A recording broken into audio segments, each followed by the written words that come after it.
You know, when I was a kid in elementary school, when I would go to a new classroom, the first thing I would do is I would draw the teacher, and then I would pass the drawing around, and then I would have 30 new friends. I mean, I did that a lot as a kid. Spent a lot of time just sort of doodling around, but a lot of time just daydreaming. I just really, really like daydreaming. I've drawn all my life. I still have drawings that I did probably when I was 7 or 8 years old. You know, and I always write my age on there. You know, Tom Stiglich, age 7. You know, it's just such a strange thing to me that people can't just pick up a pencil and draw things. I would kind of feel like itchy if I didn't draw. And so I thought, okay, maybe cartooning. But I feel like I'm just sharing moments and then trying to figure out like a way to make them stupid so they're funny. It was just a humorous house growing up. It was just always funniness going on and silliness and funny faces and, you know, goofy things. And even drawing Heathcliff, which is just pretty simple drawing of, you know, round little like snowman style drawing, but it took a long time for me to get it right. And suddenly I'm looking at that face, and that face now I can see a kind of a characteristic, and I can see that the guy's name should be Tony because he's just kind of a Tony guy, you know? It seems the more complexity you have in an established character or the more complexity within a scene, there's just more to pull from. My mind's eye is always this beautiful.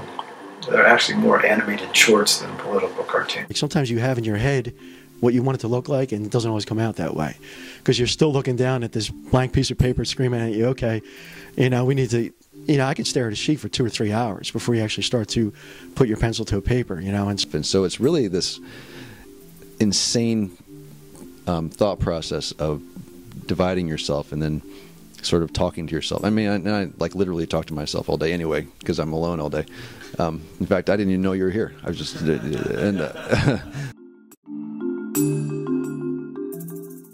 Deadlines are like editors and like publishers. It's all part of the course. I mean, they're there, and if you don't like them, then you should probably do something else. Yeah, I don't really love it, but you know, it's the pressure that I need to have that pressure to help me focus. The double-edged sword of the deadline is that it makes you do it, but also makes you do it. Then you actually, because you could sit around and never do it, you know. So it's nice to have to put something out, and then you just get used to. You get a thick skin, and you're just like, well, something has to go on the paper. It's more important for me to do my own, what I think is really funny, and sometimes it doesn't even make sense. Like I think Jessica, my editor at Creators, has a, you know, I think sometimes she's probably like, well, I guess we'll run this, you know. And sometimes you just go, this is the best I could do this week. You know, it's not my greatest work, but I tried. Like Dave Coverly, I mean, his work is terrific. That was really nice of you to say. Thank you very much.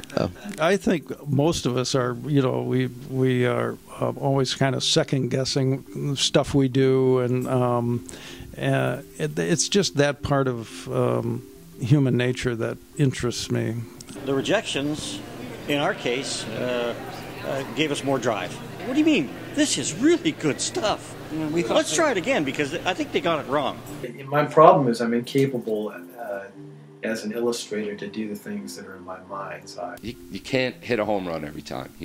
And so I was just always trying to, basically I was trying not to embarrass myself. Especially when I first started doing it, I can't look at those drawings because they're really not good. You know, you look at the work of Mike Ramirez, Steve Breen, Lukovich. I mean, these guys are good every day. You know, it's like, I want to get to that point. You know, I want to be good every day. It's not like good a couple times a week. I'm always trying to get better. You know, it was cool. These grown men were cartoonists for a living. It's funny. I never really think of this as a career. It is, though, isn't it? Oh, I have a career.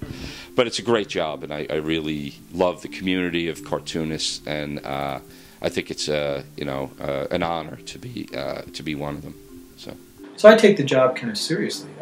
I actually do believe that you know, we're trying to save the world and trying to make people informed so that they can make constructive decisions about their lives and what they want their culture and what they want their country to be in the future for themselves and for the future generations.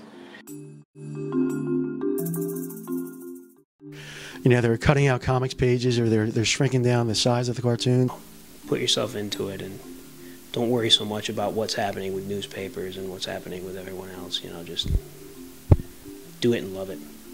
Everything went like I always hoped it would go or better. I think we're going to make it. I'd just like to thank everyone at Creators. It's even when I wasn't a member of Creators, you guys always came across like a family. So, and that's very important to me. So I'm just glad to be part of the family. And I absolutely love being with Creators, and I'm not just saying that. I mean, like, it's just, this relationship has worked out. It couldn't have worked out any better. I mean, just like super lucky how this went. I also want to say that you guys are creators are the reason that my work gets delivered and I get hate mail from around the world. And you guys are so good at what you do. I'm so grateful for all of you guys.